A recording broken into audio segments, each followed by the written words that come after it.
জাহান্নামীদেরকে আল্লাহ পাক সর্বপ্রথম যে খাবার পরিবেশন করবেন তার নাম হচ্ছে জাক্কুম। আওয়াজ দেবেন, বলেন নাম কি? জাক্কুম হচ্ছে এক ধরনের বিষধর ফল, যা জাহান্নামের তলদেশে উৎপন্ন হয়।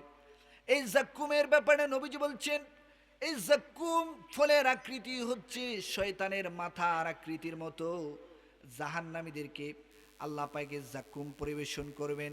এই জাক্কুম যখন জাহান্নামীদেরকে দেওয়া হবে, জাহান্নামের তীব্র ক্ষুধার যন্ত্রণায় যখন চিৎকার করবে, খাবার খাবার করবে, আল্লাহ পাক তৎক্ষণাৎ জাহান্নামীদেরকে জাক্কুম ফল পরিবেশন করবেন।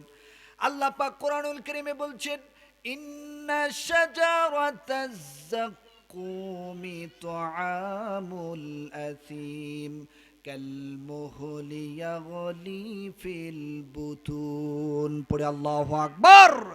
আল্লাহ পাক বলছেন, জাহান্নামীদের জন্য সেদিন জাক্কুম পরিবেশন করা হবে। আর সেদিন জাহান্নামীরা তীব্র ক্ষুধার কারণে সে জাক্কুম খেতে তারা বাধ্য হবে।